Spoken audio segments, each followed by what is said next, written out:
today's video is a fun one because I am going to be taking you guys through my personal favorite notebook to use, the Stalogy. I'm sure you could have guessed because I have 3 out of the 4 sizes in my possession, and yes, I do use all of them. So I'm thinking of structuring this review in 3 parts. The first part is just on general information, and then I'm going to go into the outside of the notebook, and then I'll be going into the inside of the notebook where I'll take you through the pages, how it is with bleeding, because that's really important to a lot of people. And then finally, kind of wrapping up all 3 parts, I'm going to give you my personal opinions on the notebook and the reasoning for why I choose to use this notebook, not only for my bullet journal, but also I use this little one for book notes, I use this big one for financial information, so why for 3 different things I choose to use this notebook. The first thing to start with is this notebook is by the brand Stalogy, which is a Japanese company. If you are to buy one of these notebooks, this is what it looks like in its packaging. I have this one right now because this can be my new bullet journal for 2020. They also come in 3 different sizes. They come in a A6 size. They come in a bigger size, which is B5. I don't have that one today. The smaller B6 size, and then the even smaller A6 size. Now, I only have the black covers, but they do also come in a primary series, so you can have a red, yellow, or blue cover. But I personally prefer the black, if you can't tell. So these notebooks are the same layout on the inside. You don't really have a choice as to what you get. It is a grid notebook, and you can either get a full year's version of the notebook, which means that it has 365 days. I believe it has 368 pages though. Or you can get the half year, which I think has half the amount of pages. I can definitely double check on that. The prices of these notebooks, I think I'm just gonna put them up right beside me. I purchased these notebooks locally from a stationery store in Toronto called Leywine. So something else to note is that although the A6 and B6 notebooks have this grid, the A5 notebook actually has a slightly smaller grid. If you can see here, there you go. So the A5 does have a smaller grid. I believe the B5 also has a smaller grid. Let's move into the cover. So I'm just gonna put these guys up here, and I'm just gonna use my A6 as an example. So this is a soft cover notebook. It is very bendy, it's very flexible, it tends to hold its shape pretty well, and it is made from a flexible but relatively scratch resistant and stiff material. This goes all the way around the back of the notebook. It does have rounded edges, and you can see a bit of the binding on the spine there. The binding is a glue binding from what I can see, and the notebook with training does lay flat, which is wonderful. On the outside of the cover, there are a couple little details here, which I think are actually quite nice. It says stationery, standard and technology, what should have been is, and Stalogy. And I think that's just like really nice. Besides the front cover, this notebook is very different than your typical Moleskine or Leuchtturm because you only have the inside leaf page, and then it just goes straight into your notebook. There's no back pocket, there's no pen loop, there's no bookmark, there's none of that. It's very bare bones. Literally only the cover and the paper is what you're getting. So for the durability of the cover, this one I generally keep at home. I don't have a cover on it right now, and it holds up pretty well. But for those people who would be interested in taking these on the go, this is my current bullet journal, which is the B6 Stalogy size. So these 2, this is in here. This is just a new one, obviously. So I personally choose to put my Stalogy in a cover because it is soft cover. I find this provides a bit more protection. This is by the brand Sojourner, so it's just slipped in.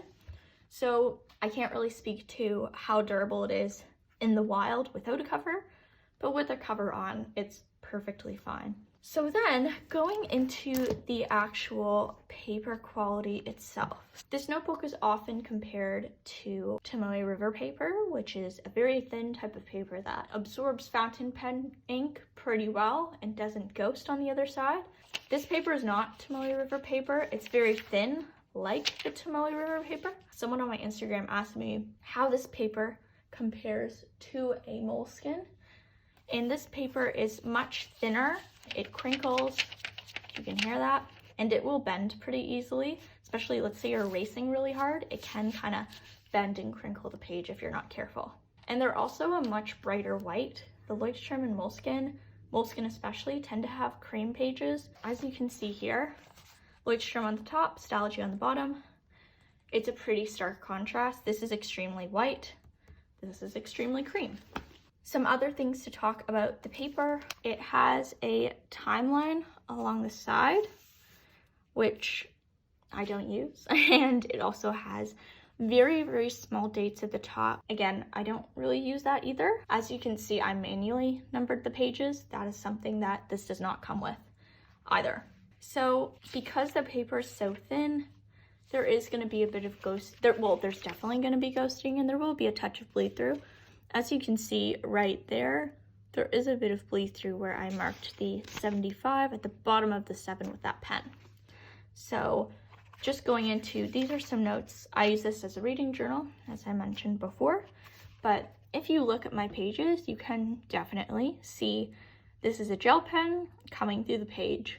I'm personally fine with that, and to kind of work with that in my bullet journal where maybe I don't want as much ghosting, I tend to opt for a felt tip pen like the Pitt Artist pen in a smaller nib size. This is the 0.3 small. So using something that's not a pen that disperses a lot of ink and is smaller will definitely help with that. So if you're looking for a notebook that has a lot of pages that are thin and easy to handle and handle ink relatively well, this is a great option. If you're looking for something that won't let anything bleed through, it's super thick and almost cardstock-like, you're not going to find this with this notebook. The final thing I want to talk about is kind of my final thoughts, or I guess my personal opinion of this notebook, which is very positive, and why I choose to use this notebook as my bullet journal over any of the other notebooks. Previously, I've used a Leuchtturm, I've used an Archer and Olive, so I have had quite a bit of experience with different types of notebooks, and I have settled on this one for next year. The main reason why I like this notebook is, for me, my bullet journal style is very simple. I tend to only use black ink, 1 or 2 pens, usually a felt tip pen, which I showed you earlier, and a brush lettering pen, such as the Tombow Fudenosuke. Right now I really like the soft tip. So for the types of pens I use, this paper is great. I don't mind the ghosting, and I really love how subtle and light the grid is. I don't like it when dots are really visible on my page. I just find it distracting. I also really, really love how this notebook has 368 pages. I do take a lot of notes and make a lot of plans in my bullet journal. So for me, having 368 pages allows me to be able to fit a full year into my bullet journal, which I really like, because then I'm not having to switch notebooks halfway through the year. Finally, the reason why I like this notebook so much is because I love being able to put leather covers on it. I love this one. This is a natural leather cover by Sojourner. I love how I have a little pocket in the front for my pens. It's just super easy. I can just take this and it's all I need. I tend to be very simple with my stuff. If you follow me on Instagram, you know I'm a very simple person. Yeah, and I guess like the final thing, I like how it's simple. I don't need a pocket. I don't need one that's like closure bands. Like, I don't want that. So for me, everything I don't want isn't on this notebook. Everything I need is in this notebook. So it's great. I think I covered everything. I hope this was helpful. If you have any questions about the Stalogy, I would be happy to answer them. Of course, if you have questions about the B5 size, specific to that size, I can't really answer them because I don't have it. But anything about the A5, B6, or A6 size, I would be happy to chat about. And yeah, I hope you found this helpful, and I will see you next time.